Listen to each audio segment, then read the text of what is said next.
Yeah, we are. We are live. All right. How's everyone doing here today? Yeah.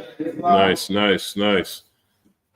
Hi. So my name is Morgan, and I don't know. It's hard for me to talk about myself. I don't like talking about myself, but I go way back. I've been doing meditation practice for the last almost 22 years now. I came up with a technology which is called yery meditation. And yery meditation is a brainwave entrainment program. So it's like an easier way of doing meditation where you're using sound technology to entrain the brain.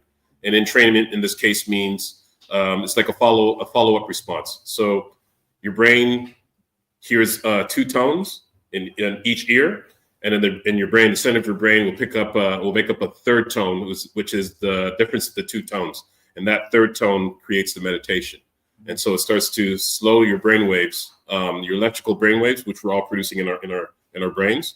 Our cells, our neurons are giving off this electrical current, and these currents can be measured. So they're measured from different brainwave stages, such as beta, alpha, theta, delta, epsilon, gamma, hypergamma, lambda, mu. There's a few others. There's a few other brainwaves that are slower than epsilon, and there's probably ones that are faster above lambda, which could be mu, but people are saying that mu is actually below. I don't know, but those are the major ones that I know and work with. I was hearing something about omega. Omega, at least not yet. What they're doing now, they're still trying to figure out if the brain can produce faster brain waves, and it looks like when they actually open up the skull and put electrodes in the skull, they actually do pick up faster brain waves. So they know that they're there. The question is, if you listen to a tone that's in that frequency, would your brain pick that up? Right. That may be the argument, because we don't have, as far as I know, they don't have EEG machines that can pick up tones that quickly. All right, so that's where it starts to get complicated. But from 0.5 to 100 hertz, we can pick up with an EEG machine, no problem. Right? At one time, that was a difficult thing too. You can only bring it up to beta, so that's up to like 30 hertz, or close to 30 hertz, and they realized that there are faster brainwaves. Right? So this stuff is important in regards to in brainwave entrainment. In meditation, if you're doing a traditional meditation practice, you may not know what state you're in. You just know if you actually have these meditative experiences. You know, the guess is this person's probably in this state and this person's in that state. But now you can measure them and see what the states are. And you can actually now get people into these states easily, so people are not guessing where these states can be. Right? But this is done through headphones. In our case, with the group of people that's here today, we're not going to be using headphones. Everything's going to be coming out of the speakers. So you're not going to get the same type of effect that you would get if you're using headphones. Right? But this is just an idea just to present it. So stuff is available. You can get the stuff online. But of course, my argument is what I created and a few other people have created. We've created very sophisticated binaural beats that are low carrier frequency binaural beats that are really, really powerful and have a huge effect on the brain and the nervous system and so on. And these technologies can have a person. I don't know if anyone here has ever heard the term samadhi. You ever heard that term? As a Hindu term? Does it have to do with shaman or samadhi? No. But they do play around with stuff like that with samadhi. All right. But samadhi is a word for, it means to absorb or to put someone into a meditative trance. All right. So samadhi has different levels, all the way up to what they ever refer to as spiritual awakening, spiritual enlightenment, things of that sort. Nirvana, moksha, nibbana is another name. Bodhi. These states are possible for human beings if they work towards that. At least for most people. Some people don't even have to work towards that. Some people can do that naturally to some degree. All right. But for most of us, we have to train really, really hard to attain these states. And for those who have attained these states, I mean, there's a term I think everybody knows, though. Anyone here familiar with Kundalini? Yeah, Kundalini. Everyone hears that term now, right? That's another Hindu term, right? Kundalini is another type of spiritual experience. But one can also attain something called Kundalini, where for those who've ever had that experience, which I have, it's one of the most powerful experience, a spiritual experience a human being can possibly have, especially throughout the whole entire body. But this energy travels up the tailbone of your spine. It releases, it passes the heart, passes the throat, passes the third eye chakra, and it's released to the crown of the head. And when that happens, that's when a person becomes illuminated, even just temporary, where you become you have union with the actual divine itself. It's one of the most powerful experiences a human being can have. One that's beyond that is the non-dual suchness experience, where you realize that you're absolutely everything in the entire universe. That could happen, but it's hard to do for most people. That's very difficult to do. And even the technique that this sister here is doing is one of the techniques that people do to unblock nadis that are within the astral systems, the subtle systems, so that the energy can pass through. Because it's hard for the energy to pass through all the blocked nadis. I'm not sure if everyone's here familiar with nadis, which is another Hindu term, but it's but everyone knows the word meridian, right? Everyone knows about meridians, Chinese medicine. Nadis is more like this more subtle version of those flowing channels, but these nadis get stuck. So what we have to do is we have to find ways to unblock these nadis so that this life force energy can pass through the nadis, and when it passes through all the nadis, through the meridians and through the nerves, the nerves and through the veins and all of that, that energy travels all the way to the top of the head, and you become illuminated. All right. So that would be the goal for some people, which was my goal. Was to do that. Until that was achieved, I'm now working towards maintaining it and integrating it in other ways. All right, that took me 16 and a half years to do, to accomplish that. So it wasn't an easy feat at all. One of the hardest things I've ever done in my life. Your first thing you're talking about. Well, I had many experiences before that, prior to that. So it took me 5 years to have my first major spiritual awakening experience. I had many experiences prior to that, but it took me over 5 years to get to the major state what people call spiritual awakening. It took me about 5 years, but it took me 16 and a half years to get all the way to the full non-dual suchness experience. So I probably had 60 of these spiritual experiences throughout, and then 16 and a half years, the big thing happened, which they may call moksha, nirvana. That all took place. That happened back in December 14th of 2019. And I'm still integrating that now. I'm still not fully recovered for that experience. That's how powerful it was. That almost damaged me. Yeah. Yeah. I could have gone crazy. Maybe I am crazy. I don't know. But so far I'm able to move about within society and work and do all that stuff that I was able to do. But I've heard other cases where people if that energy exploded or imploded prematurely, it could cause some serious damage to the human body if their body's not prepared. But for me, I've worked really, really hard to purify the nadis and all that stuff, like years and years of yoga, meditation, brainwave entrainment, neurofeedback training, all that stuff I did. All right. Cujo knows I go way back with this stuff from time. Yeah. So now that took place, and I'm now learning to integrate that, because it's a very painful process integrating it, because it's very uncomfortable. Integrating, even though most days things are good, but then you have your moments where you go through. Some of you may have heard the dark night of the soul. Things like that may occur, and that's an ongoing thing that you have to try to work out, navigate through until you clear all those things out too. So it's a long process. It's challenging, but I will tell you, it was the most rewarding thing I've ever done in my entire life. I've had many powerful experiences after that big experience. 4 others that were life-changing, but nothing ever came to that moment that happened on December 14th of 2019. I don't think it'll ever happen again, and I actually hope it doesn't. Yeah, it was that powerful. So we're not going to do any of that type of stuff here today, right? But I'll be honest with you. There have been cases where even if I'm just doing one workshop with people, and I'm doing the basic workshop, there have been cases where the odd person does tap into nothing close to what I'm speaking of, but in a moment of bliss. That's happened. And some people, it has happened where people ended up releasing emotionally. I've seen that happen. I've seen people. One time I did a workshop with teachers, with high school teachers, and 2 of the teachers caught something. caught the Holy Ghost or something. And they got up, took off the headphones, started running around, said, "Oh my gosh, this is incredible. Oh my God." And this is in the school system, right? So I've seen that happen. But it's rare, right? It's rare. But if it does happen, just be open to it. It's not harmful. It's not going to harm you at that level. You'll be good. And I'm also here to support you. So that could happen. But with a small group of people, it usually happens if the group is a little larger.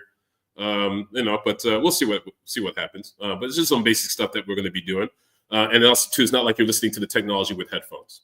You're just listening through speakers, which I still seen people pop to even through speakers, but it's minor. It's minor stuff. All right. So just like what this sister is doing here, and she's doing all her warm-ups, she's doing her stretches. This is very ideal in a lot of practices. And this is optional for you if you choose to do that. But what she's doing is a lot of yoga type practices that are necessary in regards to warming up the whole entire body, so that when you are doing the meditative practices, the energy flows easier through the body. All right. So just to keep that in mind. So what we'll do, we'll get started. We'll start off with an hour meditation. There'll be some positive affirmations throughout, just to make it a little more interesting, and also for you to also take that information and kind of integrate that into your system, because the whole point of today's session has to do with us trying to prevent violence, right? Violence in our communities, violence in our cities. A lot of the stuff that's been happening lately has to be stopped. It should be stopped. It has to be stopped. And we have to find ways around this, or find ways to prevent what's happening, or ways to reduce the level of violent activity that's been happening. And even as I'm talking today, an incident happened just last night. For those and people online who are from Toronto, Ontario, Canada, a situation happened in Scarborough where 12 people got injured through gun violence just last night, right? I don't live too far away from the Scarborough Town Center. I live pretty close by, like by drive, 7 minutes away, all right? That's how close that was, all right? So we got to be mindful of all the stuff that's happening. So it's great that we have a group of people that's here today who knows that's a concern and wants to do something about it, because with us, it all starts from within, right? It's about us working on ourselves first, so that when we go out in the streets, we can show to be a living example to other people, all right? So that's the purpose. And I wish that more people would take this type of opportunity, where they will decide to come and try to work on themselves, so that when we go out into the community, we're showing that we're an example. And people are doing that, but we need more, all right? We need lots more. We need a lot more. And a lot of this stuff starts off with prayer. For those who prayer is your thing, it happens with meditation. It happens with yoga practice. It happens with qigong. It happens with so many other ways that people are able to start making the interchanges within themselves, so that when they go out into the streets, even if you're not preaching or doing any of that stuff, but you're still being a living example to people out there. You want people to say, you know what, this person has something that I want. I want to start to conduct myself in such a way that I can be something like the person who I see in my community. The reason why I'm here today and doing what I'm doing is because it was a guy who I met through Cujo, right? That brother years ago, was back in 2006 or 2007, I believe. That guy, and I came to you and I said, yo, who's that guy? The guy come off like an enlightened being. Who's that dude? All right, that guy changed my life. Right? That guy, right? He talked to me he told me about Osho. Right? He was the guy that introduced Osho to me. And I started reading Osho and stuff like that. But that's what got me. I was already meditating through 3 years in, but I didn't know anything about spiritual awakening, spiritual enlightenment, and then that type of stuff. And this brother who came to one of your events, that's what did it for me. I don't even think I even spoke about it to anyone, but that was the guy that did it for me. That was the guy that I said, you know what? That guy's got something that I want. All right. And for people like that to be a living example, we can make that kind of change for people on the streets as well, because he did that for me. All right. If I've never met these guys, I probably would never have bumped into this brother. All right. So that's why these things are important. All right. So it begins with us. It starts with us. And these are changes that we can make. And we're not asking for drastic changes overnight. This stuff takes time. Right. And already this sister is advanced. She knows what she's doing. Right. She's advanced. She knows the techniques. She knows the yoga techniques. She knows about the spine. That's the other thing too, because everything is about the spine, right? Twisting the spine, bending the spine, twisting, bending, stretching, and crunching the spine. All have to do with Kundalini yoga. If you can do that to the spine, they say that's the fountain of youth. All right, all in the spine. And this is like simple stuff you can do every day: twisting the spine, stretching the spine, doing the headstand to crunch the spine. And also, when you do the headstand, you're pressing on the pressure point that's responsible for the meridian that's responsible for the crown chakra, so that when this energy is released and comes up through the crown chakra, all these meridian points are being stimulated so that the energy can flow freely, right? So this is why, in regards to the body, why this is so important. Oh, we have some people online too, just to acknowledge the people who are here online. Just want to say thank you for being here, for the few that are here. And of course, there'll be people who will be watching later on. And also too, later on, if you have questions for those who are online, feel free to ask in regards to meditation, spirituality, spiritual awakening, spiritual enlightenment, Kundalini awakening. Feel free. We can answer that later on when we take a break. But for the people online, feel free to get yourselves comfortable, get yourselves ready. If you're lying on the floor, or if you're sitting cross-legged, sitting on a chair, feel free. You can join in.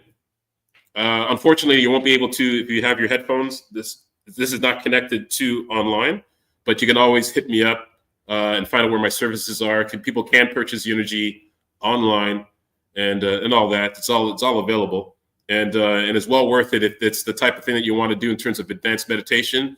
It's well worth it. There's also a book that I came up with 2 years back called Bodhi in the Brain, which is available on Amazon and Barnes and Noble and a whole bunch of other book outlets. So feel free if you want to know more about the Energy program. Bodhi in the Brain is all about that. So we'll get started. We'll get started here. We'll turn on the music for your folks. So you all get comfortable. Do what you're doing. I'll start the Energy music now.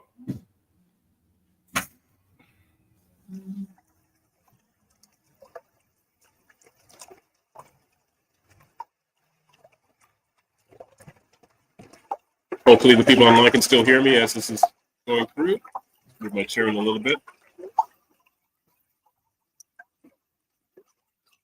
Just relax. And I'm not one of those meditation teachers that's going to be all mellow and stuff like that. I just speak freely. So don't worry about, it's not going to come off as woo-woo or anything like that. I just speak as I speak. And it's good? Nice. So we're good. So I'm easily heard. So feel free for people at home or wherever you're at, just feel free to listen to the affirmations as you're listening to this process. You can close your eyes, and everyone here can also close their eyes if you choose to. And you're breathing through your nostrils, not necessarily through your mouth in this case, but do whatever feels comfortable to you. But I usually practice, when I do the practice, it's breathing through the nostrils, not through the mouth. So you breathe all the way in. You're going to inhale and exhale. So at this point, you're going to inhale, breathe all the way in. Breathe all the way in, all the way in, all the way in. Hold your breath. Hold your breath for 5 seconds. 1, 2, 3, 4, 5. Exhale. Breathe out, breathe out, breathe out, breathe out, breathe out. Hold your out breath for 4 seconds. 1, 2, 3, 4. Breathe in again. All the way in, all the way in.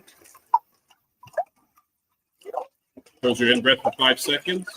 1, 2, 3, 4, 5. Breathe out, breathe out, breathe out, breathe out. Hold for 4 seconds. 1, 2, 3, 4.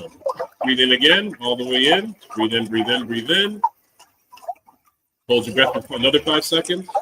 1, 2, 3, 4, 5. Breathe out, breathe out, breathe out. Hold for another 4 seconds. 1, 2, 3, and 4. And just relax. Relax your body. Now we're going to do a full body scan from the crown of your head all the way down to your toes. So Relax the top of your head, if that makes sense to you. Relax your eyes. Relax your cheeks.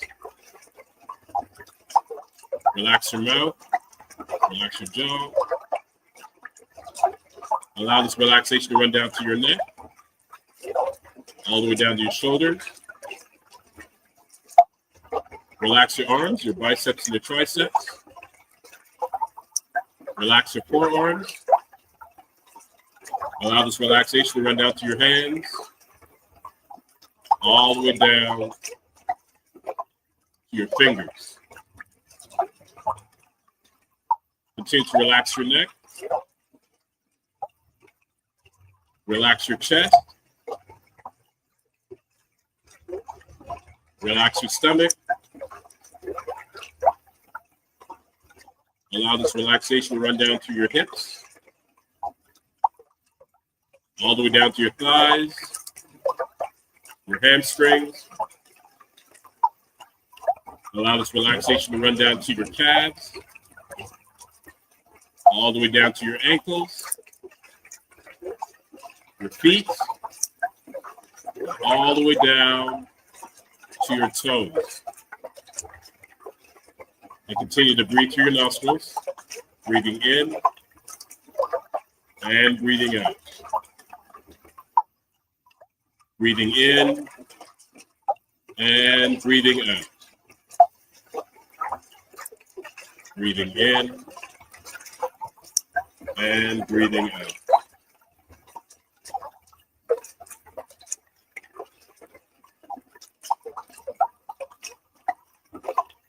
As you lie there or sit still, I'll be reading out some affirmations in regards to inner peace. And as I read them out, you can just take them in, you can listen to them, you can repeat them to yourselves if you choose, and you can integrate that into your subconscious mind, into your system.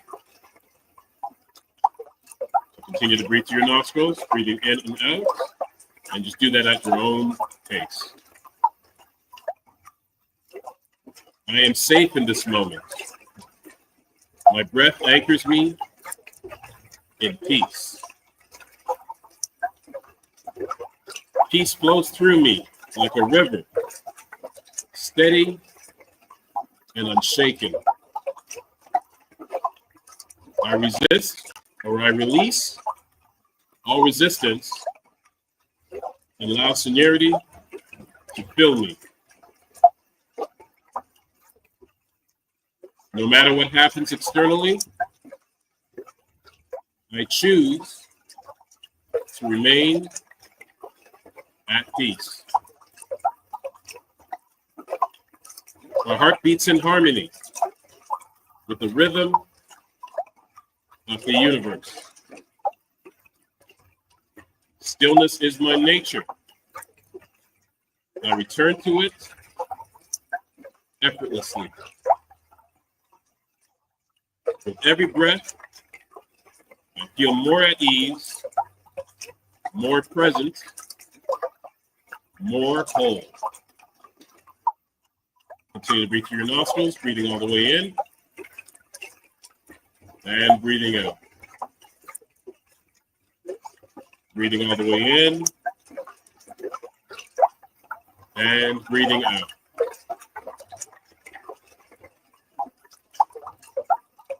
I also just want to say, as you're breathing in, breathing out with your eyes closed, that this is also in honor of Louis March. He was a great activist in regards to nonviolence, gun nonviolence. It was just a sad moment when we lost him. But this is in honor of him and all the work that he's done throughout the years. And so if you knew him, and for anyone online, if you knew Louis, also keep him in mind and his family as well.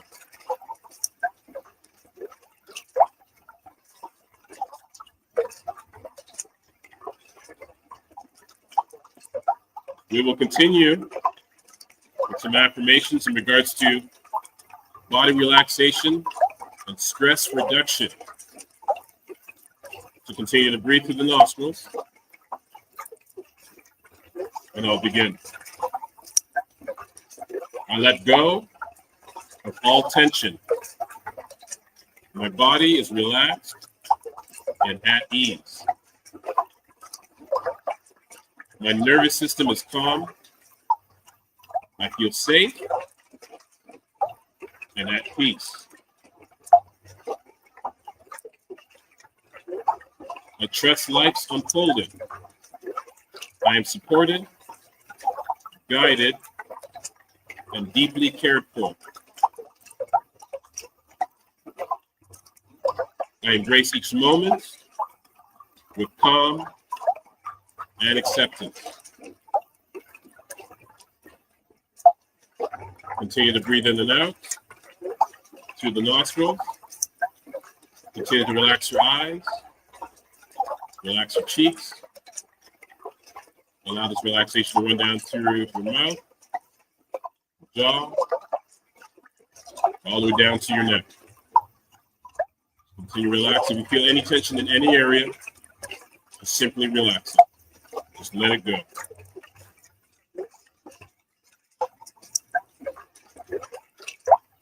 Now let's embrace the present moment as you continue to breathe in and out, relaxing the whole entire body. I welcome this moment with love and openness.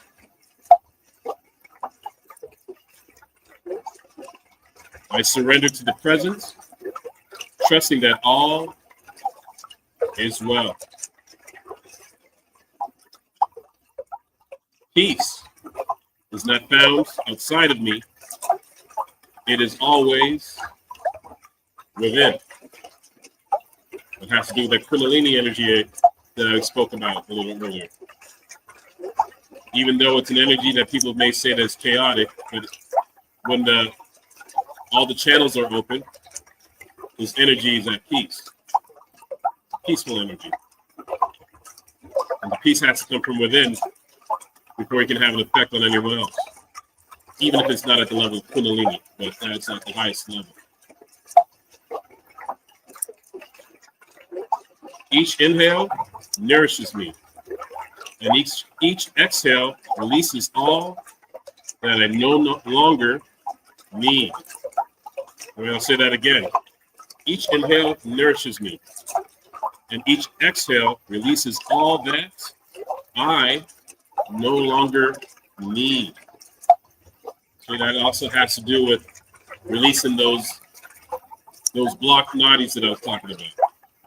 If you can purify the nervous system, purify the nadis, purify the meridians, that has something to do with it. But it also has to do with our thoughts, our negative thoughts. We all have them, right? But our job is to, just like how we wash our clothes, we take our stuff to the laundry. It's the same thing when it comes to our inner selves, right? That always needs cleansing on a daily basis or on a weekly basis. So anything that builds up within the system, your job is to figure a way to let it go, to release it.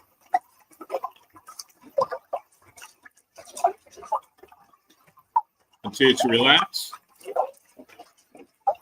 Relaxing the body. Relaxing your chest.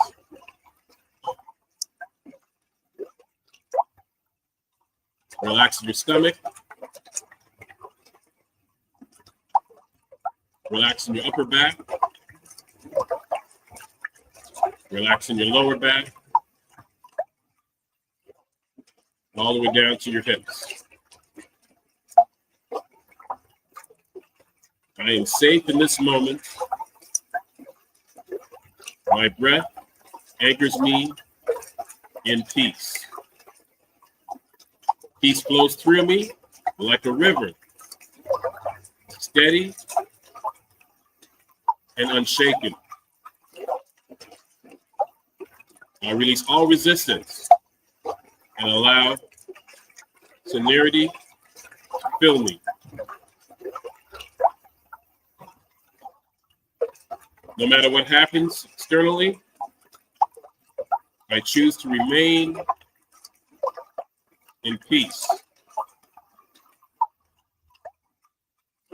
My heart beats in harmony with the rhythm of the universe. Stillness is my nature. I return to it effortlessly. With every breath, I feel more at ease, more present, more whole.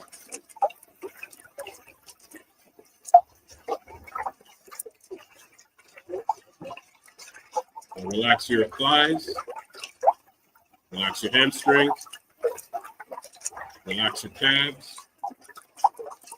Allow this energy to run through your ankles, all the way down to your feet, all the way down to your toes.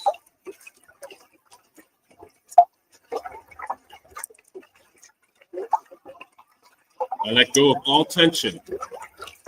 My body is relaxed and at ease. My nervous system is calm. I feel safe and at peace.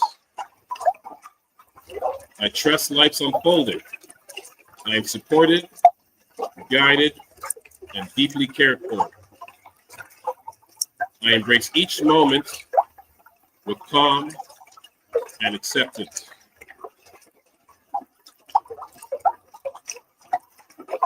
Continue to breathe through the nostrils, breathing in and out at your own pace. And if you find any part of your body to have any form of tension, just release it and let it go. Just continue to relax. I welcome this moment with love and openness. I surrender to the present, trusting that all is well. Peace is not found outside of me. It is always within. Each inhale nourishes me, and each exhale releases all that I no longer need.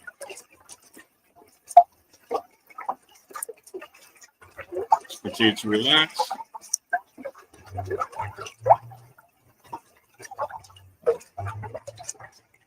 Relaxing every muscle within the body. For those who are at home, continue to relax the body. Let go of the mind.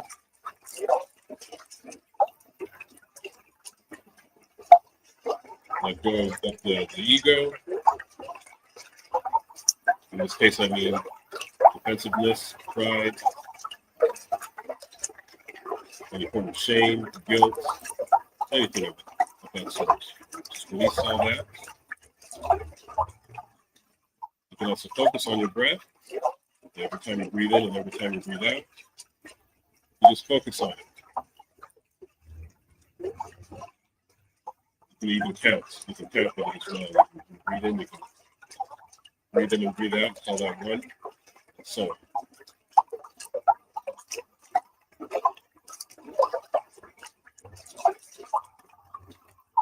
I'll be quiet for a few moments and just focus on the music that you're hearing, or in this case, the nature sounds.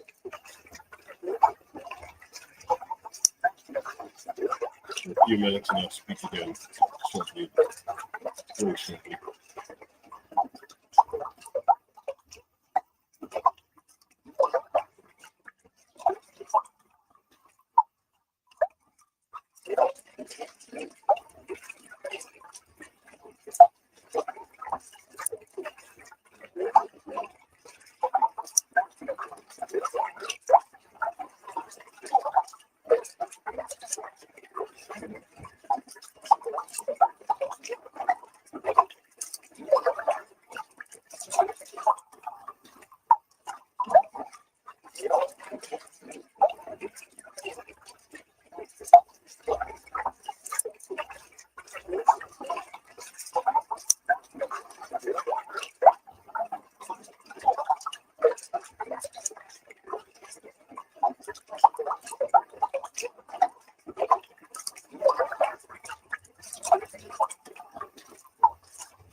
just before I begin again, and this is really more for the people at home, there are techniques that you can do which are referred to as EFT, which stands for Emotional Freedom Technique.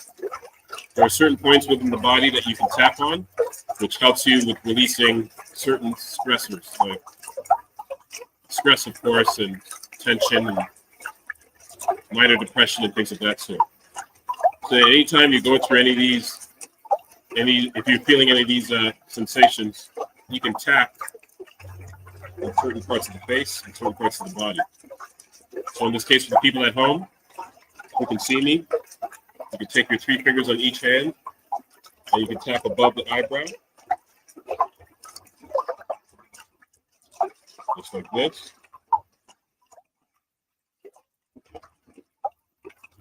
You can tap below the eyes.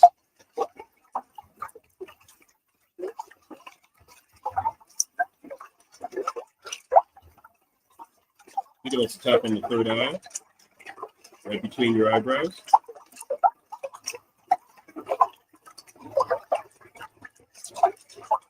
The part that I forgot, you can tap on the top of your head.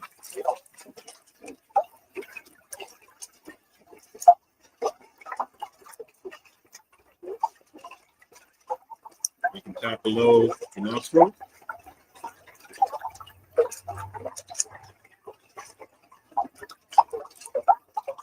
You can tap on the chin, below the lip, the lower lip.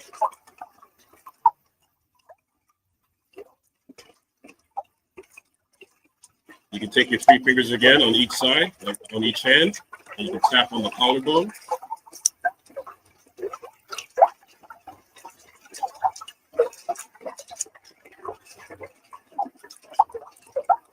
You can cross your hands like this and tap on the rib cage on both sides.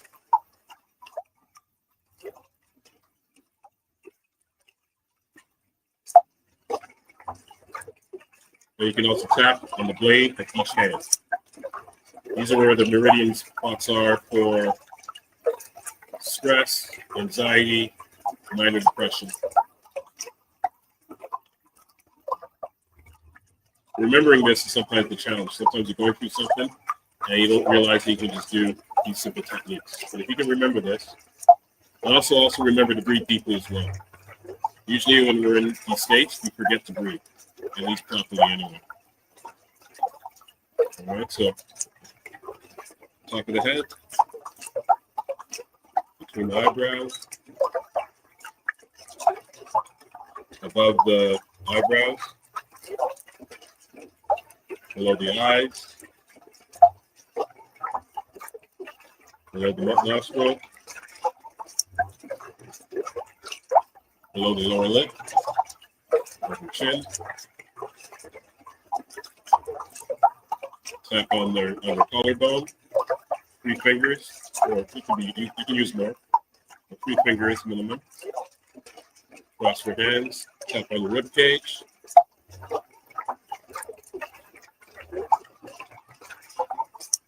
And the blade of your hand.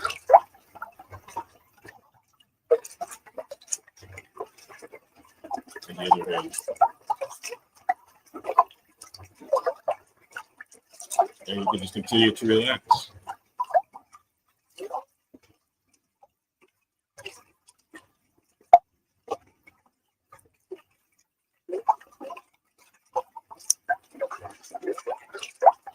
We have some people here online, which is good to see.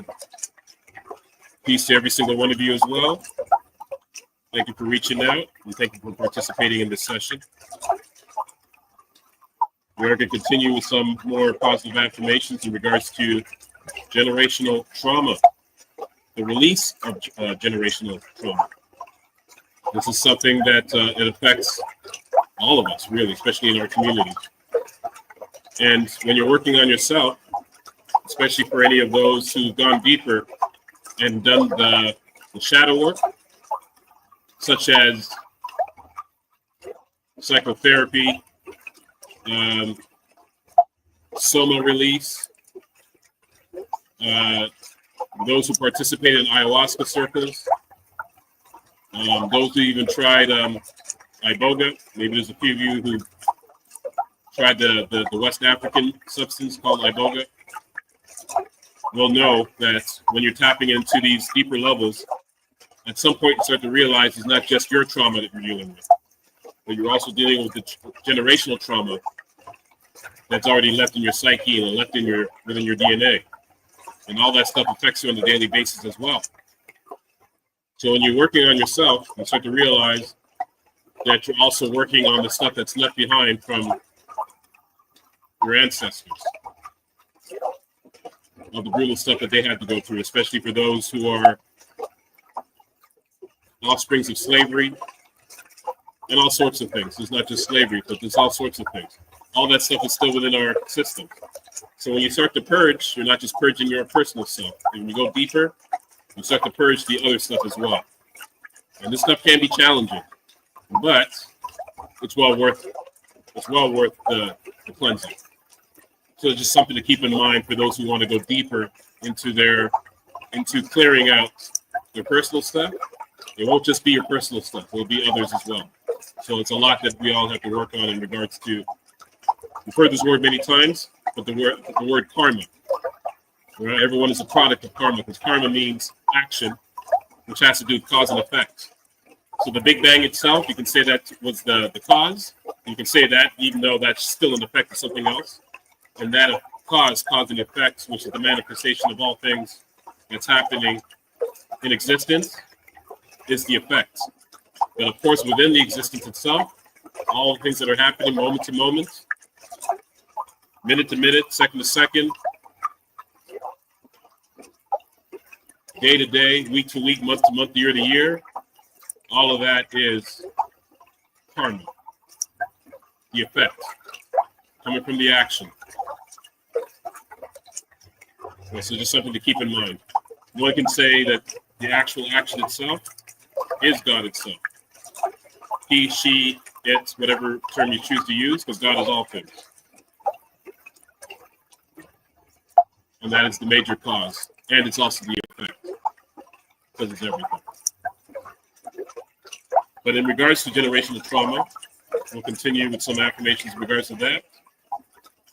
So, of course, the people who are here are already here doing the meditation. And for the people who are at home, I'll be continuing with some affirmations in regards to that. I acknowledge the pain passed down through generations, and I choose to heal. I'll read that one again. I acknowledge the pain passed down through generations, not just one generation, but many generations, and I choose to heal. I honor my ancestors by breaking the cycle and embracing love. The past does not define me. I create my own path of peace. I'll read that one again. The past does not define me. I create my own path of peace. And this is something I referred to a little earlier. I release fear, guilt, and shame that do not belong to me. I release fear, guilt, and shame that do not belong to me. Healing flows through me, touching generations before and after me. Right? The work that you do here today will affect our generations, our offspring, our upcoming societies, and so on. It begins with us.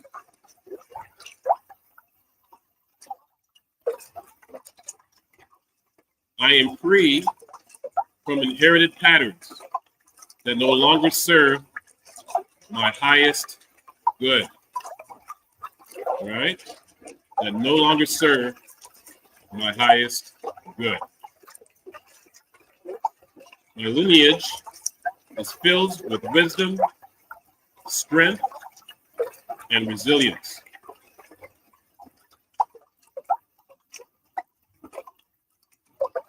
So even for the people at home, I just want you to take that in for a second in regards to what was just spoken in regards to generational trauma.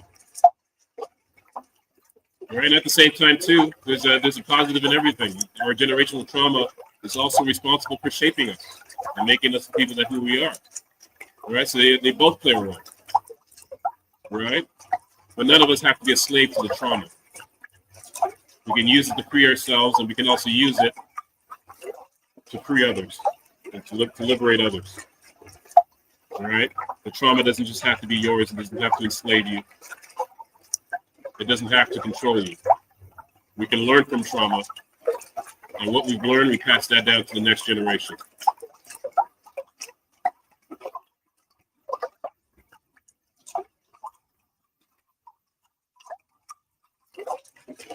We'll take another moment in silence. Continue to focus on the breath. And so far, 30 minutes has just passed of the session. There's another 30 minutes left of this session. So continue to breathe through your nostrils, breathing in and out.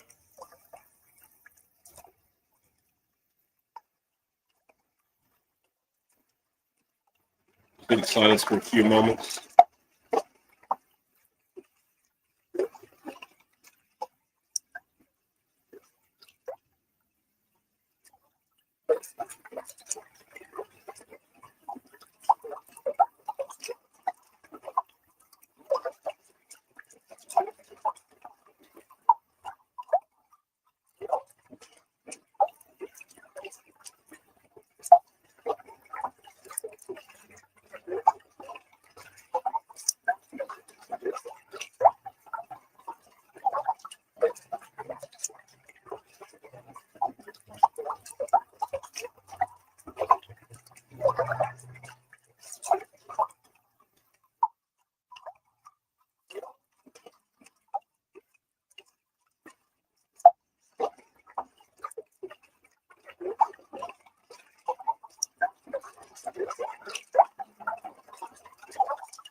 Also for everyone here and also the people at home, there are many different types of breathing techniques that people can do.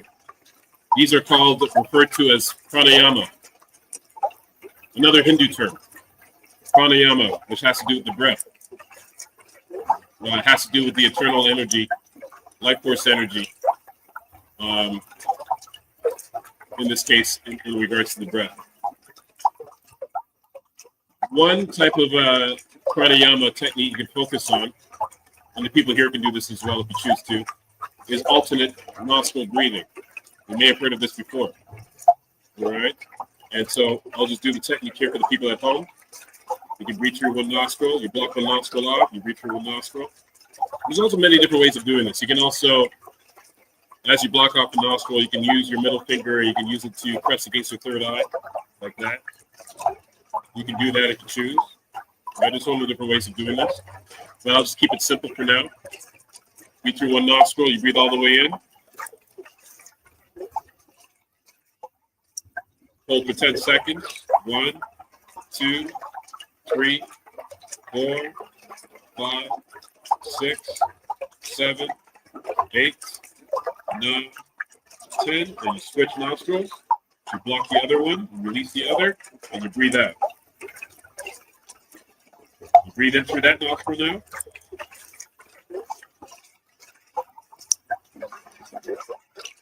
One, 2, 3, 4, 5, 6, 7, 8, 9, 10, and release.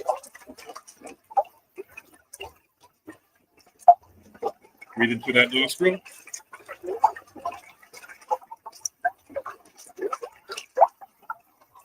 One, 2, 3, 4, 5, 6, 7, 8, 9, 10. Switch and release. Breathe in.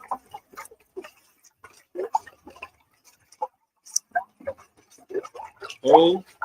1, 2, 3, 4, 5, 6, 7, 8, 9, 10, and release. This is a technique you can do every day if you choose to. You can do it for as long as you want. I would recommend that you can do that single technique for 10 minutes or 15 if you can go that long. You can do that. But there's a group of pranayamas that people can do. So you can move from one pranayama technique to another within a 10-minute, 15-minute, 30-minute time frame. That alone, if you just did pranayamas and that was the only thing you did, that alone will change you over time. If you want to keep it simple, even though these techniques are not that simple, it will start to do things to your consciousness and so on. It will help you to release any of the stuff that we were talking about. You can start to release some of those negative blockages within the system. And of course, they may be uncomfortable, but as time goes on, you'll get used to it, unless you decide to go deeper in your pranayama practice, if you choose to.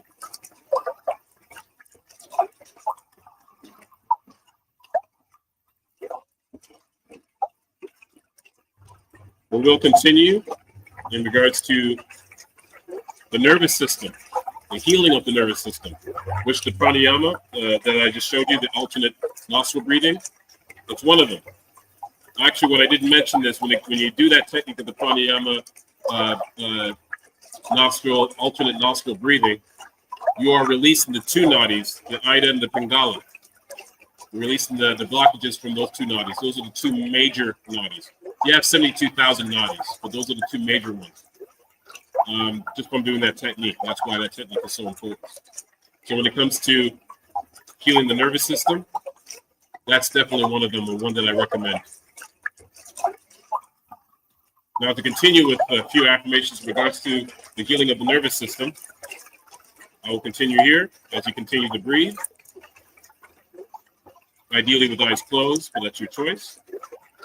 But I am safe. I am protected. I am whole. My body knows how to heal. I trust the process. I release all stored fear and replace it with love. Each breath I take restores balance and calm within me.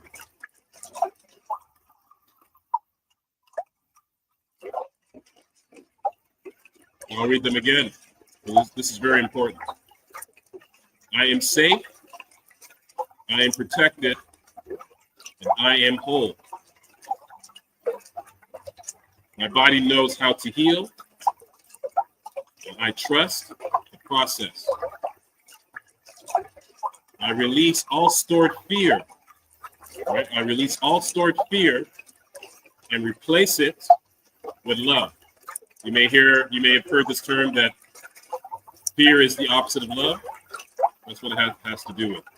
Fear being the opposite of love. People say it's hate. Well, some will argue and say, no, it's fear. And of course, each breath I take restores balance and calm within me. I'm sure there's times where you can't keep your cool. We've all gone through this, right? And it's okay if you can't keep it cool from time to time. That's okay. But you want to acknowledge that. All right, you want to be self-reflective. All right, as soon as you lose your cool, you're in that moment when you feel like you've lost it.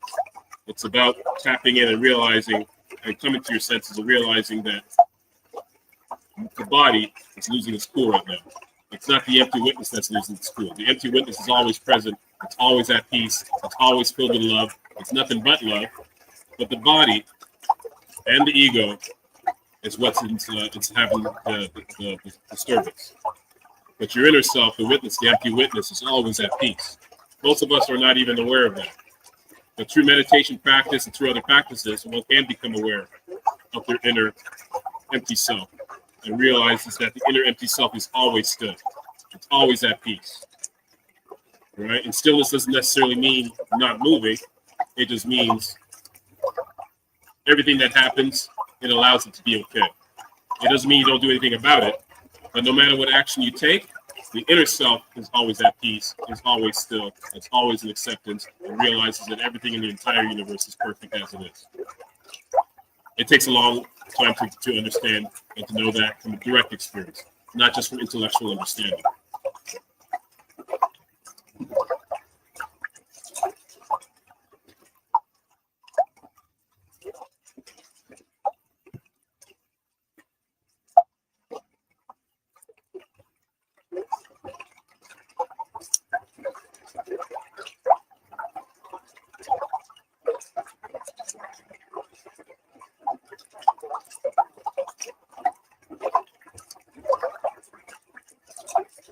And I hope the people at home are taking this in. And based on what I'm reading here, it looks like a lot of you are, which is very, very nice. Thank you for all the compliments. Thank you. I appreciate it. I'm not sure if I know Taj. Do I know Taj? I'm not sure. What's his last name? Taj. Is there a guy named Taj Bey? I'm not sure. Is his last name Bey? I've talked to anyone here. If anyone knows the Taj, I'm not sure. Someone mentioned Taj online. Doesn't wonder if anyone here knows who the Taj is. Is he a teacher? Oh yeah, a master teacher. Oh nice. Okay. That's a huge compliment right there. So I appreciate that. Yeah. I'm not sure if I know. I'm not sure if I watched any of his teaching. Have I watched his teaching in the past? I must have, right? Oh, what's his last name? Oh, his last name is Ben. All right, sure, I know him. Okay. Yeah. Back in the day, I've watched so many videos.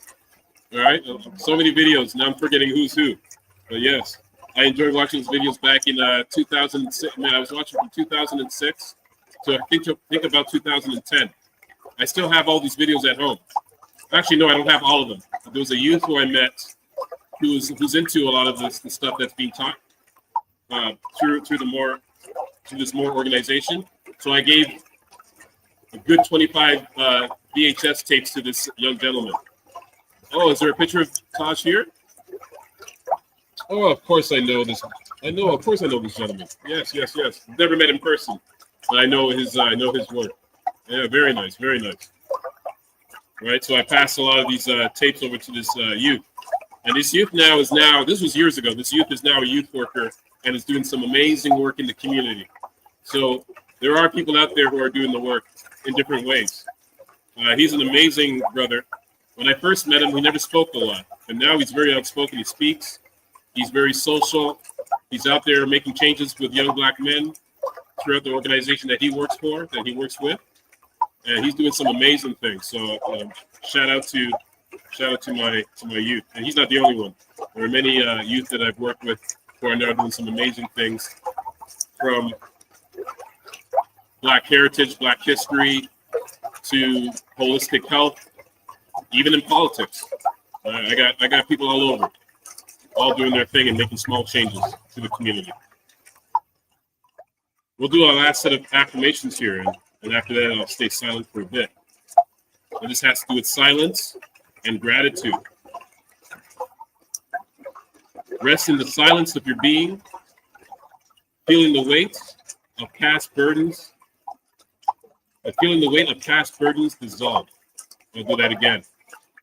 Rest in the silence of your being, feeling the weight of past burdens dissolve.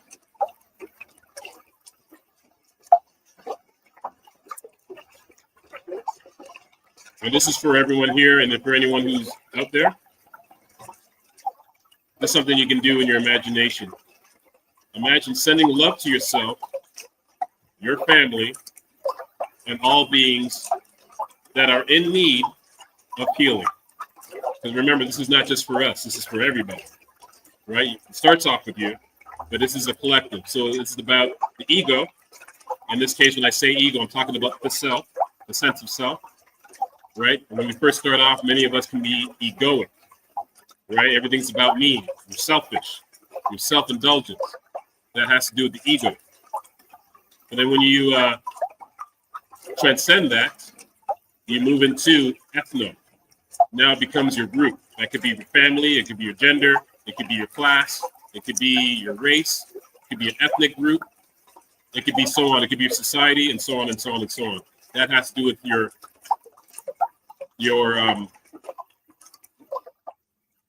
what did I just say again? My mind just went blank. I hate those moments. Ego, ethno, that's the word, ethno.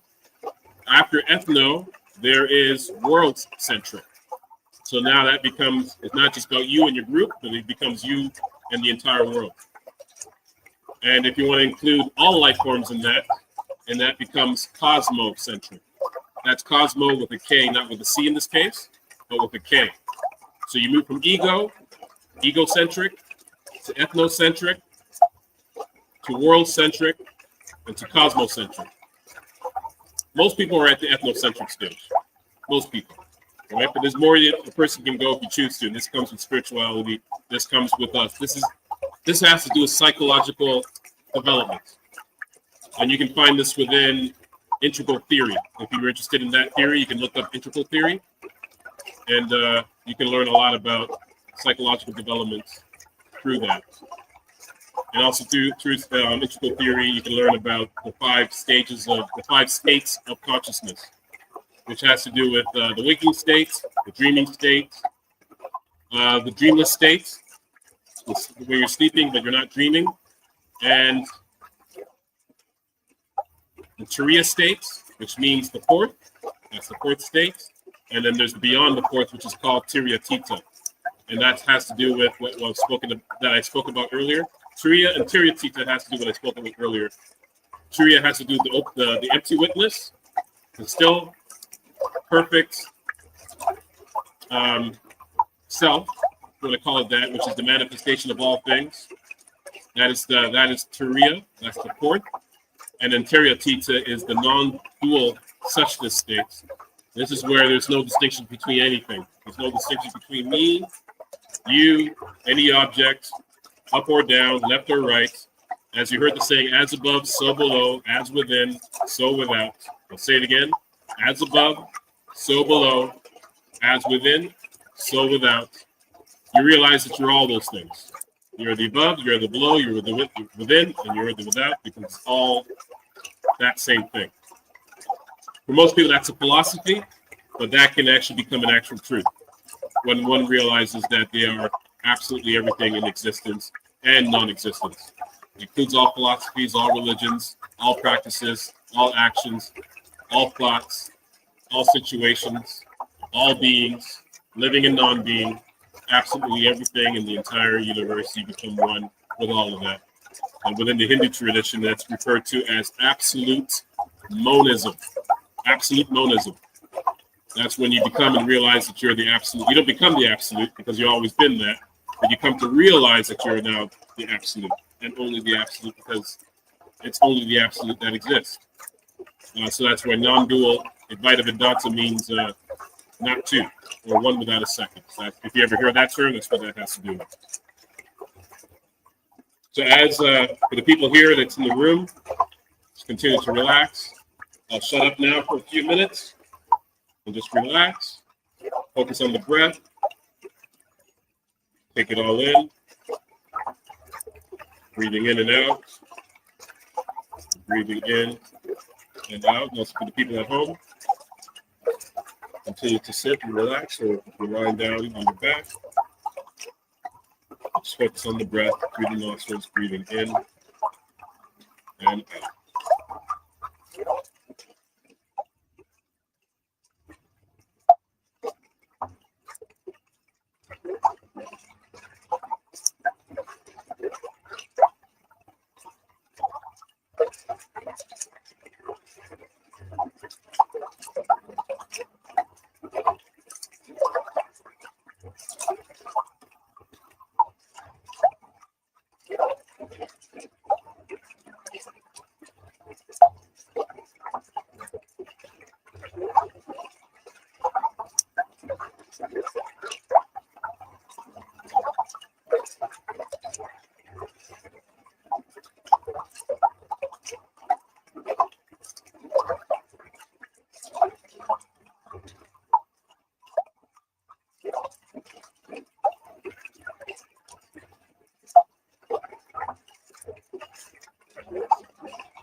For those at home, if you're sitting in a chair, it's good to have your feet flat on the floor.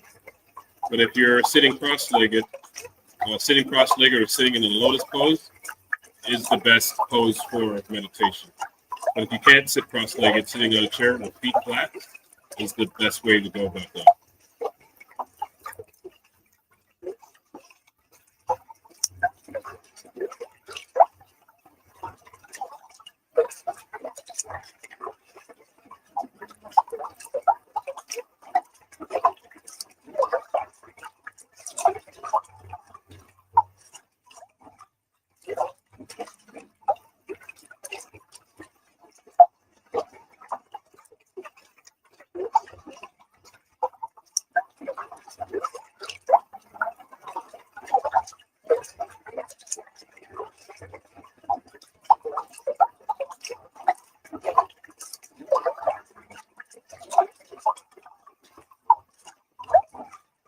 So breathe through the nostrils, just breathing in. Out.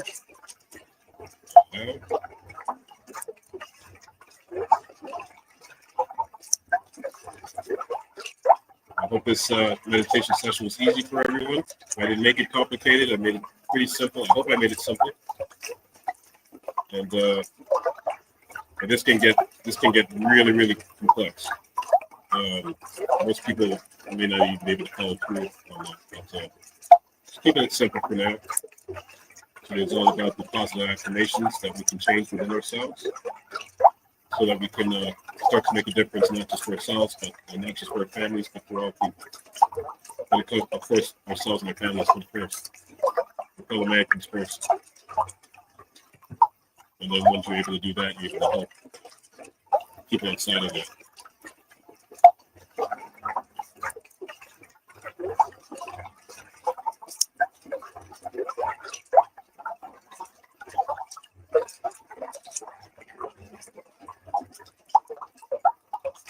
I'm sorry, not to be so vain, but do one of you just take a few close-up shots? Do you mind? Well, you're not really meditating right now. You're good, right? Just a few shots. Get you working for free. none of them, of me. Just for social media purposes. You can take them too, of course, but for me, of course, I have to get their permission to sit for that. Thank you. There's so much more that meditation can do for everyone, and there's different forms, of course. There are thousands of different types of meditation practices. Brainwave entrainment is the one that I do in combination with other techniques, because it's the one that's made the most changes for me personally, but it's different for everybody. People will find a certain type of meditation practice, and that does it for them. For some people, it's Kriya Yoga.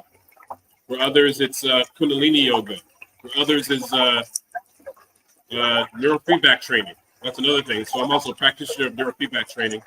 So if anyone ever is interested in neurofeedback training, feel free to hit me up to ask me questions about that and what purpose that plays in all of this, because it can help fix a lot of neurological stuff like trauma and PTSD and ADHD, ADD, and things of that sort that the meditation doesn't really do. The neurofeedback training can fix a lot of those issues, which in combination with meditation can do wonders. That should be it. I don't want to work you too hard. That should do it. Thank you, Bob. Appreciate it. Yeah, so there's neurofeedback training, brainwave entrainment such as binaural beats, isochronic tones. There are many other types of brainwave entrainment, different forms of yoga, different forms of meditation. Of course, there's Qigong, there's Tai Chi. Any information that you're looking for, I can probably give you information on that. If you want to make your meditation, if you want to enhance your meditation practice, weight train, do weight training.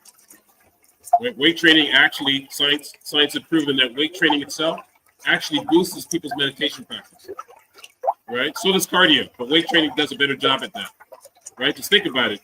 Your brain is the control of all the things that you're doing. So your brain is measuring every time you're picking up a heavy weight. Your brain knows how to manage that. Your brain knows if something's too heavy or if it's too light or if it's somewhere in between. Your brain knows that. So just by doing doing weight training, squats, arm curls, doesn't matter what it is. Your body has to make that estimate. Your brain and your body has to make that estimate of what's happening. It's got to make the measurements. It's got to do all those things that it's doing. And that plays a huge role in advancing your meditation practice. So just from weight training alone, your meditation practice will improve. Just from, when I say meditation practice, I'm talking about the meditative states that one can fall into due to practice. Right? You can hold the states longer. You can feel better throughout the day because your brain is also, for this whole thing to work, it involves your nervous system as well. So it's about your brain, the nervous system, the skeleton, the muscles of the body, cells, molecules, atoms, particles, subatomic particles, all of that matters. And you can start at any rate, whether you're starting off with weight training, if you're doing cardio, if you're starting off with meditation training, if you're doing yoga. But yoga is not just the postures and the breathing techniques. There's 8 limbs of yoga, right? So yoga also has to do with meditative practice. It also has to do with the community, working in the community and giving back to the community is a form of yoga. Having a love for the divine is also another type of yoga. And the list goes on of all the different types of yogas. So to really break through, I swear I know that guy outside. I swear the guy who just passed by, I swear I know him. He looks like Eagle Eye. This guy I know. I wonder if it's him or not. I haven't seen him in about a year or so. But yeah, all the different types of yoga. So yoga is not just the exercise, the training with the postures and the breathing and all that. That's one limb. All right, there's 7 others. All right, so one can combine all 7 limbs within their everyday life and benefit from yoga as a whole. Of course, in the West, they extracted everything and only took the postures and the breathing techniques, but there's the other limbs of yoga that are also included.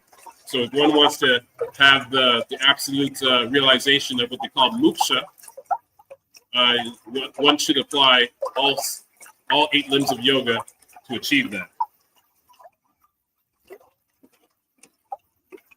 So this is a combination of a lecture and meditation, everything in one. I try to see if I can cram it all in there. I work hard for this money. Put a lot of work in for this money because, my brother, he paid me in advance. No one ever pays me in advance. So I was like, I got to come through. I got to come and do this. Right? He paid me in advance. I thank him for that. He paid me in advance. So, I have to make sure I come through. I had to make sure not to get sick on this day. Don't catch the flu. Nothing that I have to give the money back. I have to give it back. I give it all back. But, I make sure I came through. I didn't get sick. You know what I mean? And I'm more than happy to do this again because I always love working with this group and all the other groups that I've been working with. You guys have shown me nothing but love, which I highly appreciate. Nothing but love. And that's what we need in our communities. Some of that has gone away. Everything is all about money and all that other stuff. But there's communities out there just like this one, always show me love. So I just want to say to your community, to your organization, and to everyone out there, thank you for treating me the way that humans are supposed to be treated. And that's something that we can do for everyone. All right? And of course, people come in your path who aren't operating in that manner, and you show them love anyway. All right, you show them love anyway. Doesn't mean they can't be disciplined. Where's this guy parking this way that he is? What's going on there? When they do that, I get nervous. Because the cars that are parked by. Sorry, people at home can't see any of this, but I'm just looking outside the window here. Yeah, when I see that, I get nervous. Like, you know what I mean? So don't mash up my car. Don't mash up my car. You know what I mean? But it's all good. So this is going to end very soon in terms of for those who can still hear the nature sounds that are happening. You probably still benefit from the binaural beats that are embedded within the music here. But usually what I do, if I do this online, it is plugged in. I share my screen online. People can use their headphones at home and they can plug in and they can actually listen to the actual binaural beats that are embedded within this. But these are not just regular binaural beats. This is sophisticatedly done with passion. A type of mathematics called vortex-based mathematics plays a role in this. So I used, if anyone has ever heard of vortex-based mathematics by mathematician Marco Rodin, came up with this mathematical system, realized that it was actually the mathematics of the entire universe based on the numbers 1, 2, 4, 8, 7, and 5. So if you understand those numbers and how to use them, you add those numbers up together and you come up with a number, and that number can be crunched down to a single digit number, which is the number 9. So the numbers 3, 6, and 9s are very important here because they're all embedded with these numbers of 1, 2, 4, 7, 5. And if you know how to use those numbers, you have the key to the universe. So I found a way to use these numbers within this binaural beat system so that when people are listening to it and meditating to it, because you don't have to meditate to it, you can just sit there with your eyes closed and just listen to it. It does the work for you. That's the beauty of binaural beats. It does the work for you. But for those who want to go into it even deeper, you can do a meditative practice of choice. Any meditation practice or yoga practice that you have of choice, you can do that while listening to these beats. And your brain and your nervous system and your psyche knows that code. It knows that algorithm of 1, 2, 4, 8, 7, and 5, right? The algorithm, and also too, even though I said 1, 2, 4, 8, 7, 5, the reverse of that is 5, 7, 8, 4, 2, 1. And in the center of those two numbers, you get the numbers 6, 9, 9, 3. Sorry, 3, 6, 9. Oh gosh, why am I forgetting this? 3, 9, 6, 6, 9, 3. Right? 6, 9, 3, 9, 6, 6, 9, 3 is the numbers that you get out of that. And then if you understand those numbers, how to use them and how to apply them, you have the keys to the universe. So this was my way of figuring out how to break through in regards to reaching moksha. Was through those numbers, and of course a number of other things that I've done within my practice to help me to achieve that. But it's all based on this practice of this algorithm of 1, 2, 4, 8, 7, 5, 5, 7, 8, 4, 2, 1, 3, 9, 6, 6, 9, 3, and use them in combination. And even though those numbers sound simple, there's a whole bunch of work that goes into that. So right now, the first session of this meditation practice has ended. I hope everyone feels relaxed. I do. And I've been working out this money that you guys gave me. So you guys pretty much said, can you come and do 5 hours? And I said, sure. I'm like, oh, that's a long time. All right, but I'm here. It's not 5 hours, by the way, but I'm here on a Saturday afternoon. At least our time over here is 1:14, right? 14 minutes after 1 here. Anyone so far, how did you feel? Do you have any questions or anything of that sort, of anything that's happening during the meditation or anything that I've said? Feel free to ask any questions. And if anything comes up online, I'll ask the questions here as well. Sometimes in the moment, I can't read what's happening. So that's why I didn't acknowledge anyone personally. I apologize for that. It's only because this is how my brain works. But go ahead. You mentioned someone by the name of Louis. Louis March, yes. Oh no, you never heard? Oh yes, he was responsible. He was the founder of the. Oh gosh, I need help here. Where's my boy? Where's Cujo? But he was responsible for the non-gun violence movement. Yeah, for many years. You know Louis, right? Louis March. You know Louis March. I'm surprised. Yeah, you know him by face. You know him by face. Yeah, you know him by face. But he just passed away a few months ago. Yeah, he passed away a few months ago, which was a shock to all of us. We didn't see this one coming. Think about what I can say about Louis. I met Louis years ago at the youth outreach program meeting years ago. I remember this brother coming in to talk about his movement. And so I've always remembered him. We stayed in touch. And it was about 12 years ago, I needed help in the community. See his picture? You know his face? Yes, you know him. Yeah, you know his face very well. Very known in the community and highly respected. Right? Just take a look at Louis there. Yeah. Yeah, that's my boy, you know. And he was the guy that he was so passionate about what he did that even if you gave him a call and say, hey, and he did this for free. Like even if I said, hey, there's a school here that needs a public speaker to talk about nonviolence. No questions asked. He was there. He didn't even live in Scarborough. I don't even think he even lived in Scarborough. But he came. He'd come. So I can call him anytime and say, hey, this school needs a speaker to talk about nonviolence. And he'll show up and he'll give the full speech every time, right? He was so involved in the community that I don't even know how he made time for himself and his family, because he's so involved in the community, right? So to hear the news, I remember at the point when he was about to pass away and we all got together to try to do a meditation on his behalf. And just to have him go is just one of the saddest things that's happened to our community.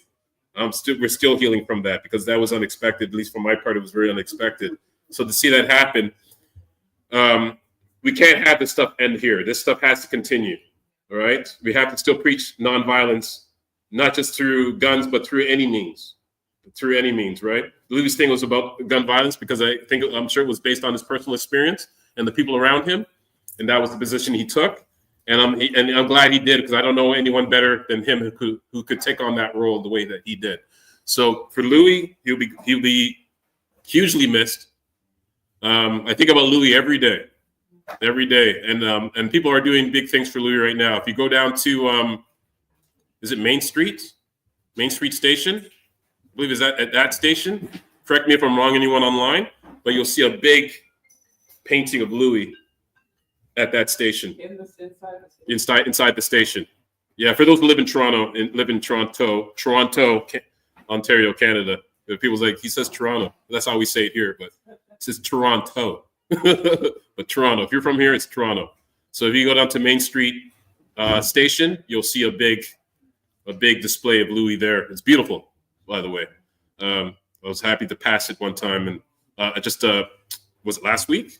Last week I passed it, and I got to see it.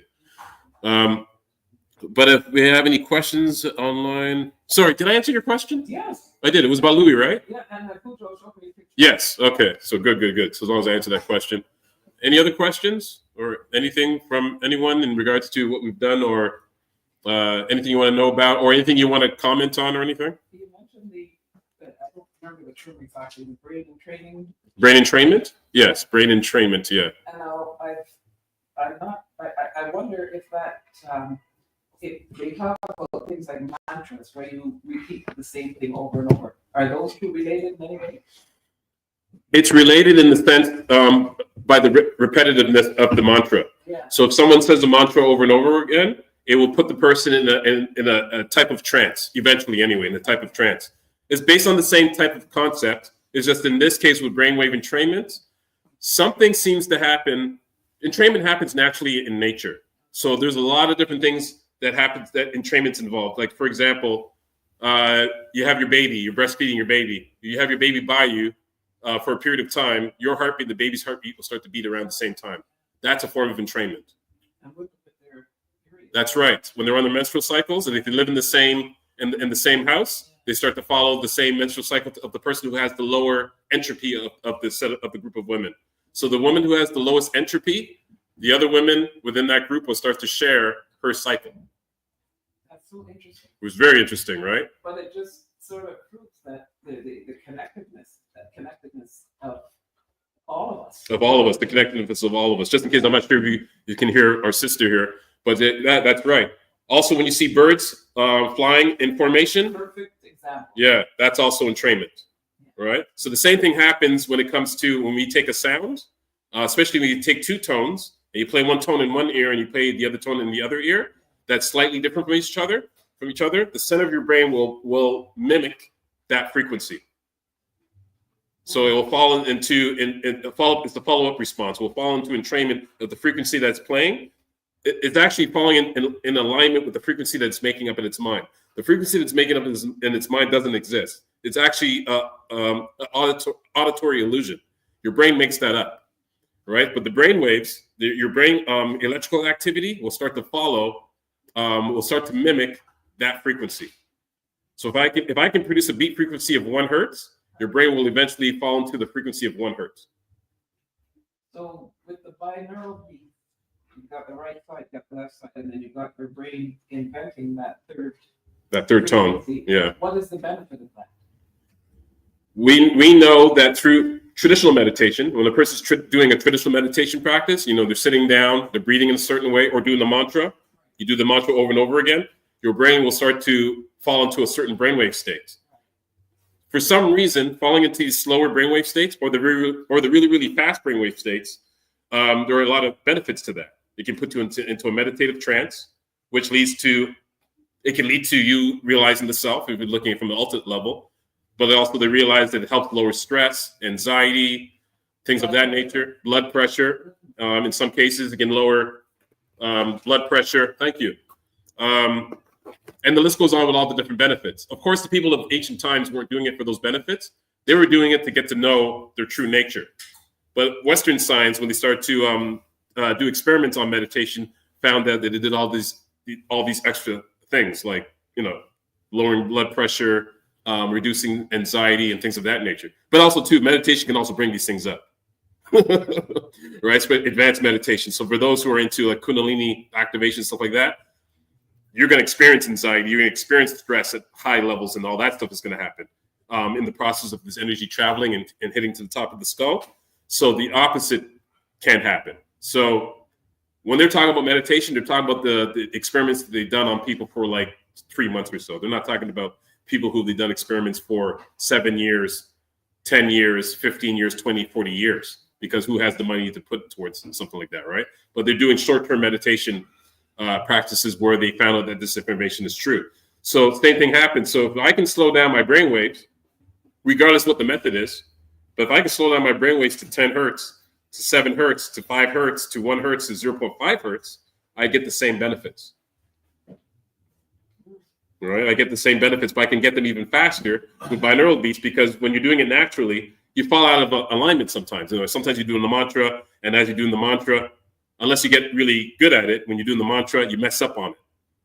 Right? It happens. You try to say, Om Mani Padme Hum, Om Mani Padme Hum, Om Mani Padme Hum. You start going, Oh Padme Hum. Oh shit. Om Mani Oh Padme shit.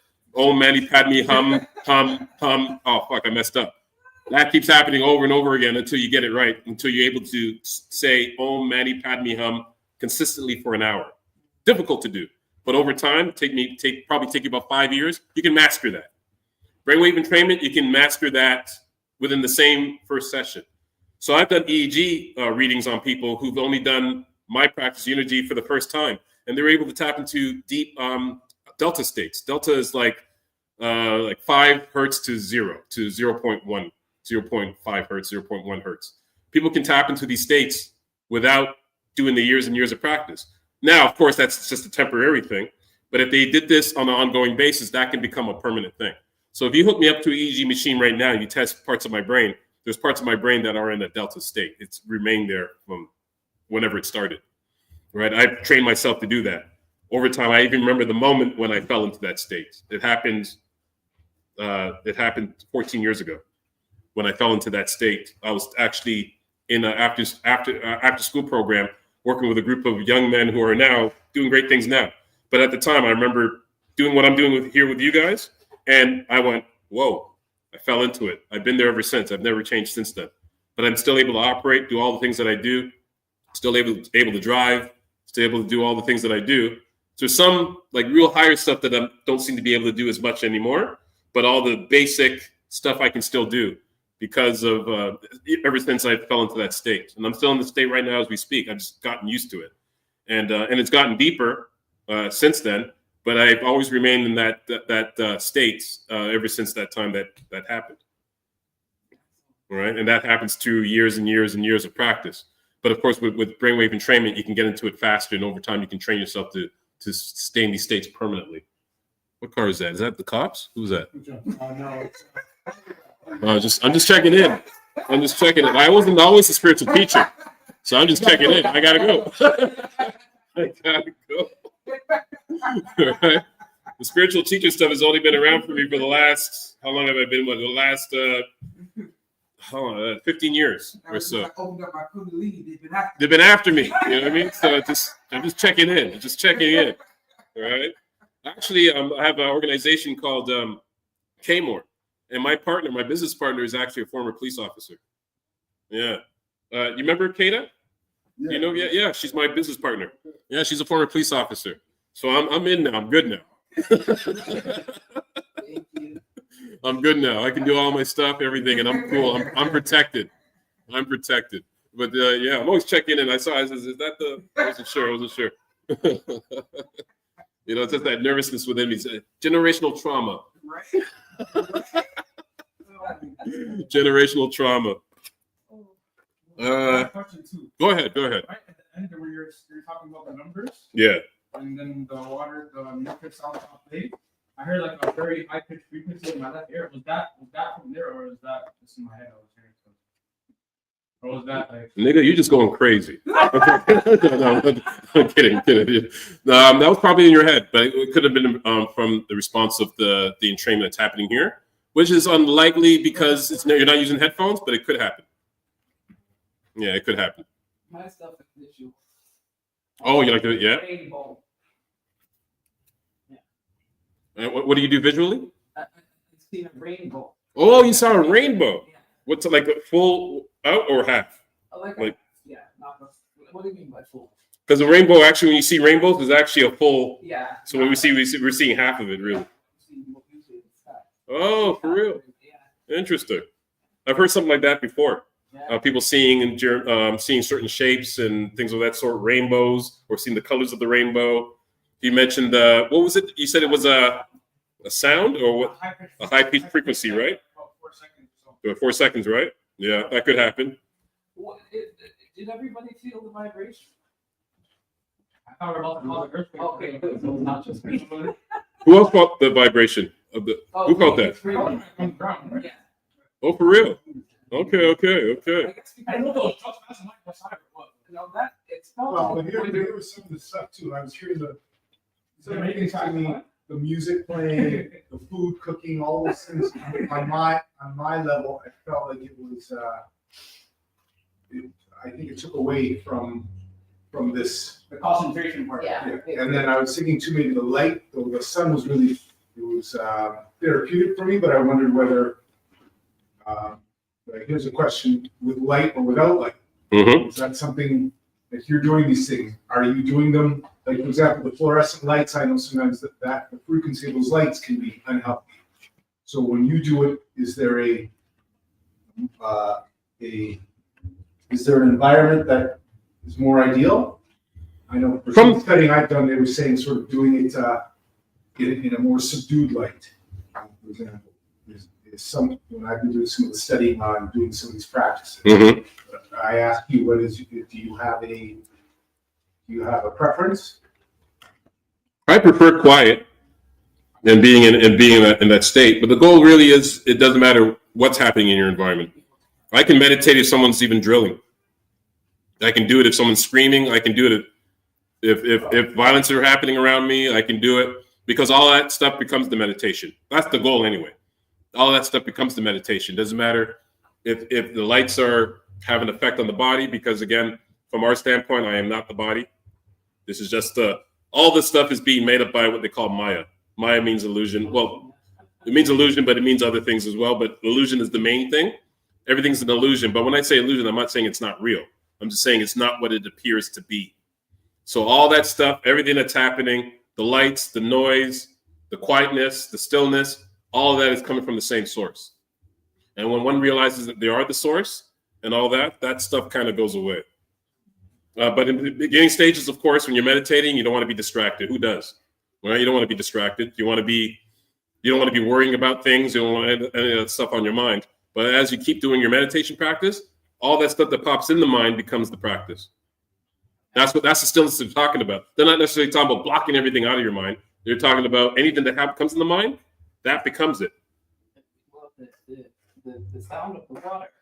In the beginning, I found that it was a challenge. You know what I mean? But as the thing wore on, I became the water. You become the water. So it was cool. Yeah, it was good. But at the beginning, it was hard to. To probably the focus, right? Yeah, Yeah, and everyone's different. Everyone prefers a certain type of sound. Yeah. Not everybody likes water. Not everybody likes chimes. Not everybody likes birds chirping, or even waves in the ocean. Right? It's different. But when it comes to binaural beats, people have to remember it's not the sound that does anything. It's not the sound of the waves and stuff like that. That's the masking. The technology that's happening and the technology that's happening below it, that's what meditates you. Right? That's the meditation. It's embedded within the sound, your sound of choice. All right. I can give you this stuff without the sound, without the ocean or the whatever, and it's just the beat itself, and that's all you're listening to.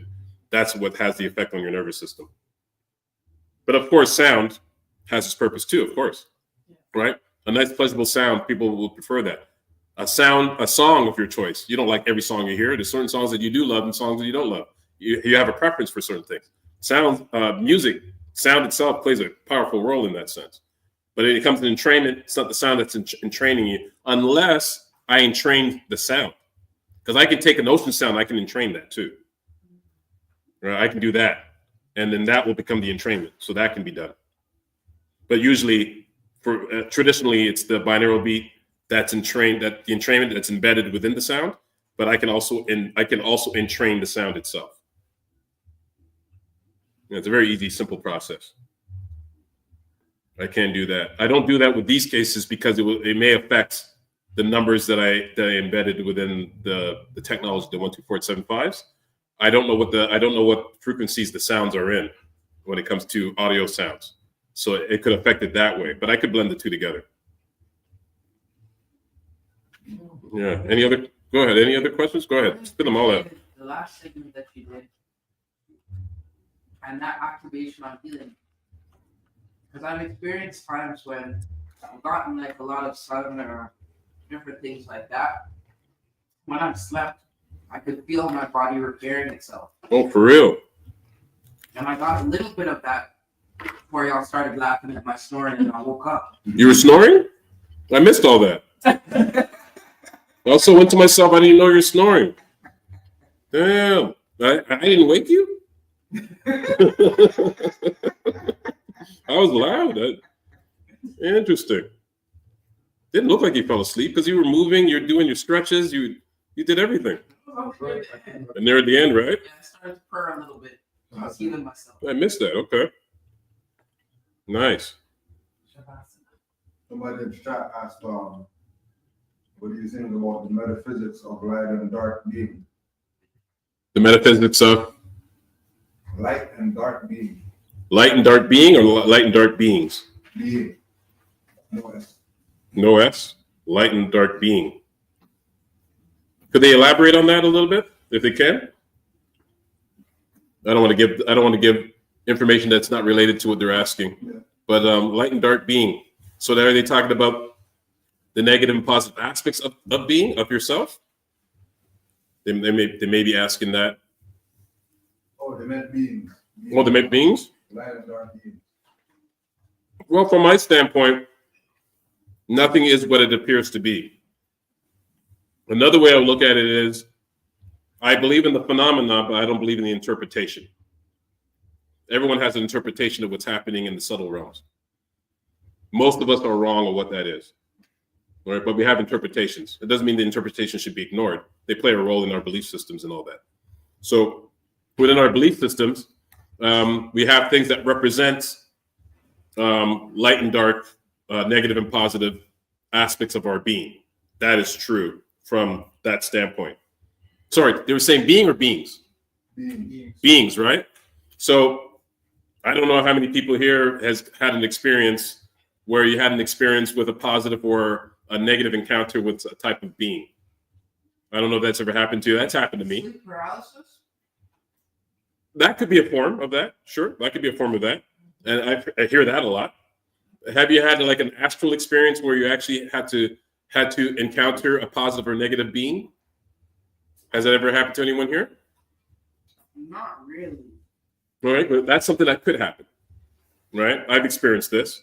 But from my standpoint, the way how I'm seeing it, that's not what's really happening. It's what it appears to be, right? I am conquering or dealing with, could be anyway, aspects of myself that needs purging or so on. And your brain or your ego, I should say, your mind will do anything to get you to not to transcend. So that can appear in many different symbols and so on. It could also be the case that the positive and negative beings are real. at least from the standpoint, like how I'm saying real from the standpoint of this world being real. And then you have the subtle realms that also could be real. But from the ground of all being, from that standpoint, all of it is just part of the illusion.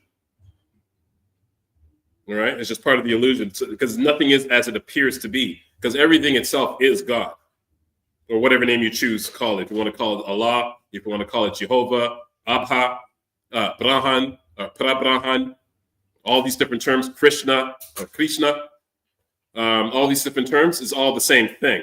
And it's appearing to be all these different things because it has nothing else to do, because there's not, it's all there is, right? So because it's all there it is, it creates a reality, or creates many different realities. And all these realities, no matter how much they appear to be, is not what's actually happening. It's what it appears to be. So when people talk to me about beings, I can acknowledge them because I experienced them myself. I've encountered them many times. But I see them as different aspects of myself. So I'm encountering beings, positive and negative beings, who may or may not be different facets of my being. Right? It's one way to look at it. But remember, I said I believe in the phenomenon, not the interpretation. So I don't even believe my own interpretation of that. So you hear what I'm saying? So it's not like I have a different view about somebody else's view versus my view. I'm saying including my view needs to be challenged. Right? Because I believe in the phenomenon. I know the phenomenon is happening. What is it? This is what my ego, this is what my mind is telling me what it is, based on my belief systems, based on a whole bunch of different factors why we have belief systems, because they're important. It doesn't mean that's what is happening. That's the difference. So it's about you going deep inside yourself and strip away the layers until you strip away all positive, negative beings. You strip away all that, and all you come to at the end of the day is the ultimate self. And the ultimate self is itself finding its way back to itself. Within time, anyway, because the ultimate being is even beyond time, right? But within time, because the ultimate being is also manifesting what we call space and time, it's doing that to find its way back to itself. Because what the ultimate self is doing is playing the role of being the opposite of itself until it finds its way back to itself again, just for fun. There's nothing else to do, right? Because it's the only thing that exists. There's nothing for this thing to do. So because it has the power to imagine and to manifest, that's what it does. So it has to forget itself to find its way back to itself. And it does this over and over and over again for eternity. And that's what you are at your true nature. That's what you've always been doing, is playing the role of hide and go seek, of playing the role of being the trickery, the being the trickster, right? Forgetting who I actually am and trying to find ways to find out who I am. And in some lifetimes, you never do find out who you are. And in other lifetimes, you do. You die, you forget. You die, you're back to true self again. And right? And then you come back, you do it all over again, because it's choosing to be stuck with what they call in samsara. Samsara is the cycle of death, of birth, death, and rebirth. Right? But the opposite of samsara is quote unquote nirvana or moksha, where you free yourself from the cycle of birth, death, and rebirth. But when you realize that you are now moksha, because you're not just free from it, you realize the very thing you're freeing yourself are, you are that very thing you're freeing yourself from, right? Samsara and nirvana or moksha are exactly the same thing. So you can get to the point where you free yourself from samsara, the cycle of death, birth, death, and rebirth, yet at the same time, you will always be samsara and you'll always be nirvana, because they're just two sides of the same coin. You can't escape it, because there's nothing for you to escape, because all there ever been was you. Not as an individual, per se, because that's the act, that's the play, that's the design that it creates because it has the power to do so, but as the ultimate self, or the no self. Because when the Buddhists talk about the no self, and then the Hindus talk about the self, the ultimate self, they're talking about the same thing from two different sides of the same thing. Because again, the phenomena is true. Our interpretations aren't, including my own. So everything I'm saying is bullshit. My interpretation is not the true interpretation. It's not the true thing that's happening. It's just an interpretation that I'm coming up with. But it is the truth. You can look at it that too. It is at the same time the truth, because it's coming from the same source. Right. And Right. I would ask them, what is their purpose to this? It goes back to that stillness I spoke about earlier. Being still. Everything that is happening in the entire universe is part of the whole deal. Whether I'm wrong or right or in between, all of that is part of the existence itself, and that's what it chooses to do because it's from its standpoint, it's fun. What? It's fun from its standpoint. Childlike nature. It's just fun to do. It's the only thing that exists. It does it because it can't be harmed by it. You can't kill it. Death, birth, and rebirth are just illusions from its standpoint. So it chooses to forget, to come back to the realization that this stuff is all made up. But when I say made up, I'm not saying it's not true. It's just made up. Right? So it dies, and then it realizes, oh shit, I can't die. Oh, wow. I'm back to my ultimate self again. You know what? I'm going to play for the next trillion years. I'm going to do this. And it just continues to do that over and over and over again, in and out. It just never stops. It's always been doing it. It always will be doing it. There's no way out of this. That's just what it does. And when it comes to the realization of that's what's happening. So in the moment of the realization, truth is truth. The moment I come out of it, it's only my interpretation. But the interpretation is still valid or invalid. It's just things for it to do. Before Omar chimed in, I was like, this sounds like an Omar rant. The Omar rant. He's taking over. Like, I get this. Like, come on now. Start telling the truth. They're both true. If someone says I'm telling a lie, he's right. If someone says I'm telling the truth, he's right. Right? They're both. Everything's made up of. If you ever read the Kabbalion, you can pick that up. You can find it for free online. The Kabbalion is the actual book. You can pick it up for free. They talk about that everything's a half truth. They're right and wrong, but everything is a half truth and everything's a half lie. It's about for you to figure out the moment of realization. When you have the moment of realization in that moment, that's the reason why if you ever heard of people laughing and crying, that's why they're laughing and crying, because they just figured it out. It's like the cosmic joke is what they call it, the cosmic joke. You realize the whole time, the whole thing's been a joke, and you just realize in that moment of what you actually are, that everything that's happening in the entire universe is one big joke. Go ahead. You mentioned the different states of. Which one's the waking? Oh, Veda, yeah. About cosmic, and they said it with a K. So, do you want to break that down? Well, when they say the word cosmic, Yeah. they're talking about cosmology, the cosmic realms, the cosmos, right? The space. So that's with a C. When they talk about the K, they're not necessarily talking about space per se. K would be used in the case of including everything, but to be distinct from the cosmos, we're just talking about everything. So they just change it to a K. There's a deeper meaning behind that, why it's a K. But in those cases, they just, to make a distinction, when it's used with a K, they're talking about everything, existence itself. When they're talking about the C, they're just talking about space, the cosmos. So they didn't want to put that. They didn't want to put the two in the same whatever, because it would be confusing for some people. So they just chose one. One is the C, and when they're talking about existence itself, they just use a K.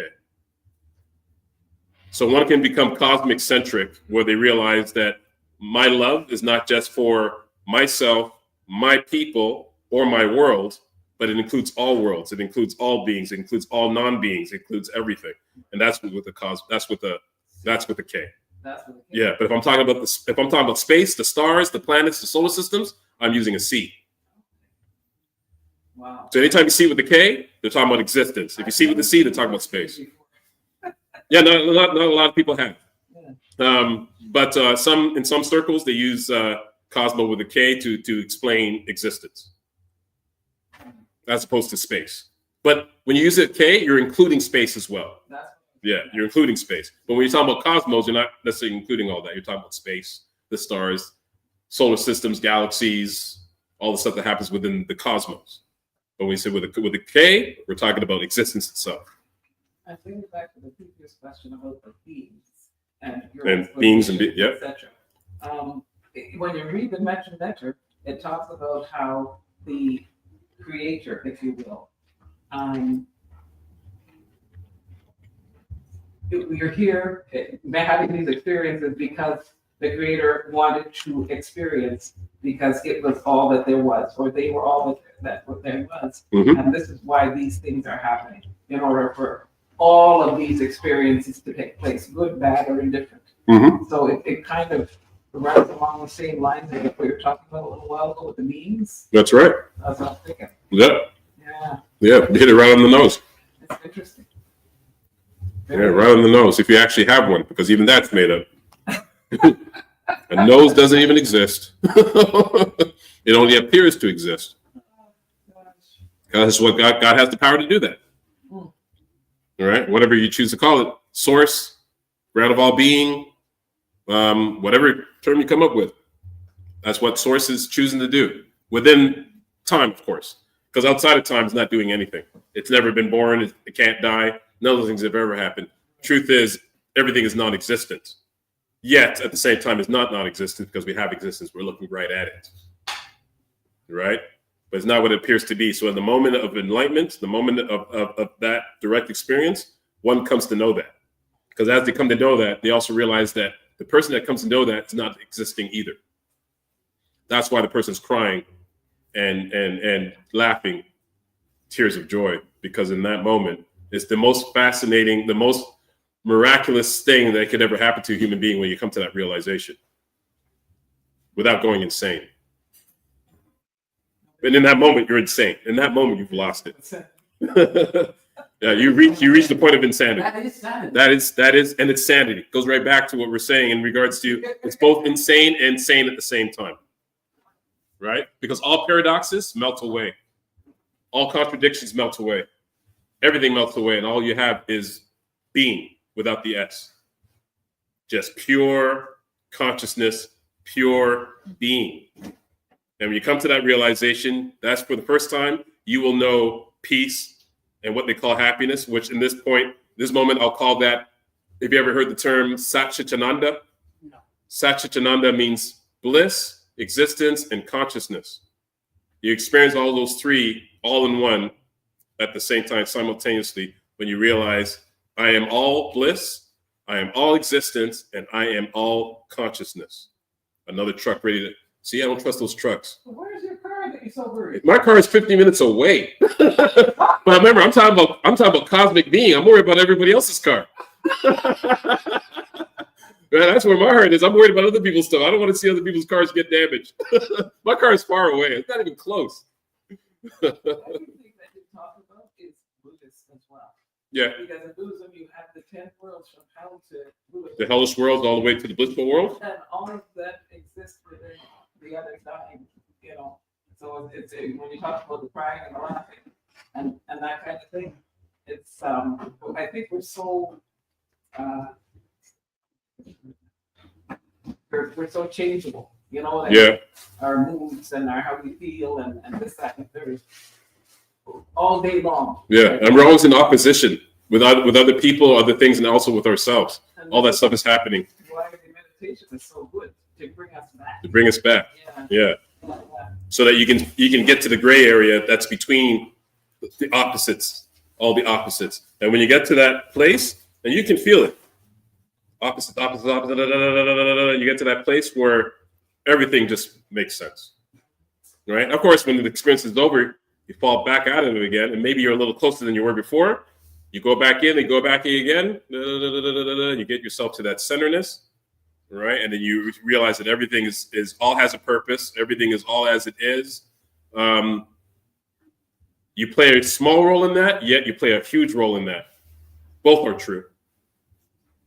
Right, but again, I'm giving an interpretation. It's the phenomena that I'm into, but I have to say something, so I give you an interpretation. But that's one interpretation of many. Right, you got to take all those interpretations. You can put them all together, and you come with a perspective that's a combination of all perspectives. That could be done, or you let go of all perspectives and all you have is nothing. All right, but if you become absolute nothing, you also realize you're absolute everything too. So it's a tricky one when it comes to words, but it's an experience that any individual can reach it with effort. Any individual can do this. It just takes a lot of effort, and it goes through. You have to go through a lot of physical pain, emotional pain, mental pain, to at least most people. Not everyone has to go through all that to free yourself from all that. You mentioned the different types of people that you've worked with and their stuff. Have you ever worked with, you mentioned ADHD, I remember that. Have you ever worked with someone who has autism very severely? I worked with many people with autism. Yeah, Children. children and adults. Interesting. Yeah, I probably worked with, maybe 60 people on the spectrum now, maybe more. I'm talking about someone who was non-verbal, Yeah, I worked with ones who were nonverbal. not toilet trained at 11. I met with a few that were not totally trained. And how has that? I had to clean their crap and everything. I had to do it. Yeah, I've been there. Are you able to- To some degree, without me vomiting, yes. Yeah, to some degree. The one thing that I can't handle over anything else is feces. People know this about me. Once I see feces, I break down. I can't. But there's no feces. But there's no feces. Yeah. From the ultimate standpoint, there's no feces. Within the reality, there's nothing but feces. My physical body can't handle that. But I had to like suck it up and try to clean up anyway, and try to help the individual clean up. And this individual used to do it all the time. Yeah, all the time. It wasn't a one-time thing. This happened all the time, and most times I was about to pass out. But yeah, you help them anyway. You do what you can. Good thing I had support. I had good support of people who are much more experienced in this stuff than I am, who were able to support. But yeah, but it's happened on my call a number of times, at least 15 times. Well, 2 minutes if you have any closing. Oh, 2 minutes left. Closing remarks. Well, someone said here, back to the dark and light beings, he's looking for dark beings. He's looking for dark beings. That was pretty funny. Someone wrote here, truth and falsehood. That's right. Everything's true. Everything's false. Both are important. It's both the experience that we're trying to have. I'm not saying necessarily as a collective, but as being itself. Being itself is the ultimate actor playing all the different roles, not just living entities, but also non-living entities. Everything that's ever happened in existence, this being is playing those roles. I don't know how it does it. I don't know why it does it. It just does it. For the experience. Apparently. For the experience, because there's nothing else to do, you might as well do it because there's nothing else to do.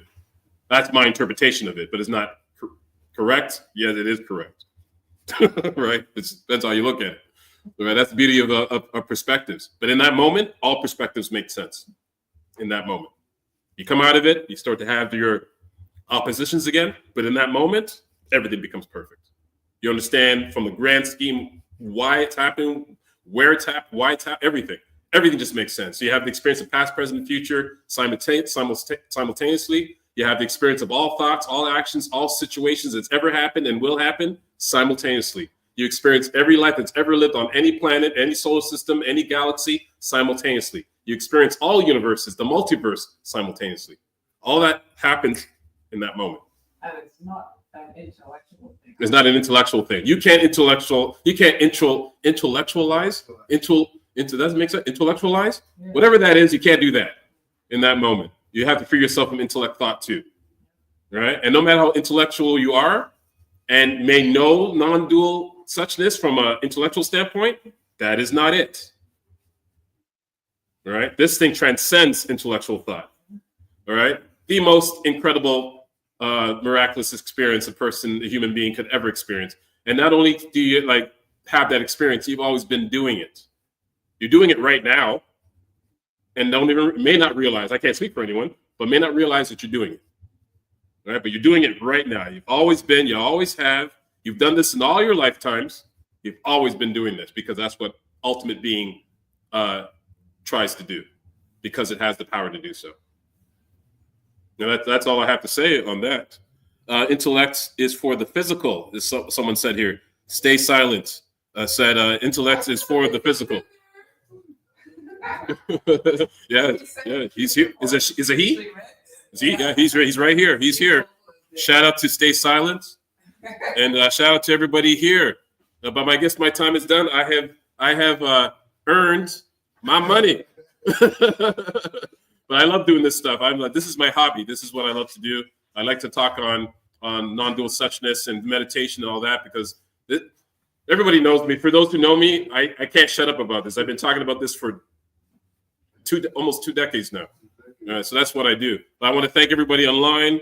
I want to thank everyone who's going to watch in the future. Everything. Thank you for having me. And stay blessed and continue the good work. If you are doing good work out there, if you're not, please start because the work is needed. Thank you, everyone.